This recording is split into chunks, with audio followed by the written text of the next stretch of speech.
Alors, on a quasiment fini de faire le tour des propriétés. Et maintenant, donc, on va voir comment aligner la grille par rapport au conteneur. D'accord? On a vu comment aligner tout ce qui est l'intérieur des cellules. Et maintenant, on va voir la grille par rapport au conteneur. Donc, ici, le conteneur, c'est ce qui a le fond un peu grisâtre ici. Donc, déjà, on va donner au conteneur, on va lui donner une hauteur de 1000 px. Voilà. Et comme ça, tac, vous voyez, il est grand et il est large. D'accord? Il est plus large que notre grille et il est plus grand que notre grille. Du coup, hop, on va pouvoir aller, alors juste, oui, on peut laisser Justify Content ou alors on l'enlève. On va l'enlever, comme ça on va voir tous nos items en gros, ce sera plus agréable. Voilà, nickel. Donc on revient avec notre grille ici, qui est donc plus petite que le conteneur. On va aller dans notre conteneur ici, et on va faire Justify Content, donc comme avec Flexbox, et Justify Content par exemple, on va faire Center. Et là, hop, notre grille, c'est parfaitement centré sur X, d'accord? Elle est venue se centrer au milieu du conteneur sur X, d'accord?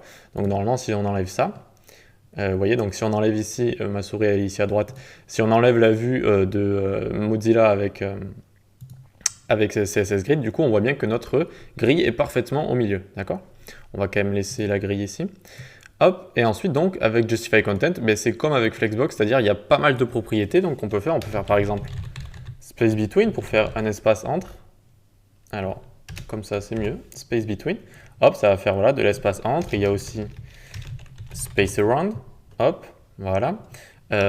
Space Evenly pour avoir exactement le même espace entre chaque élément. Et aussi, il y a End, donc pour aller au bout, ou Start pour aller au début de X. Ici. D'accord?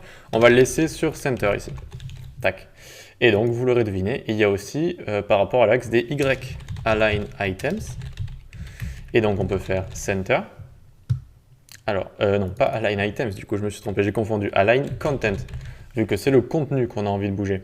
Et du coup, hop, alors on va enlever la grille encore une fois. Tac, il est venu se placer au milieu des Y, d'accord? Au milieu du conteneur, donc des Y, il est venu se placer au milieu. Et là, on l'a parfaitement centré sur X et sur Y, donc il est parfaitement au milieu de notre conteneur. Et là, même combat, on peut aussi jouer avec les propriétés Space Evenly par exemple. Space Evenly, hop. Et donc là, ça va faire de la distance entre nos cellules ici. D'accord?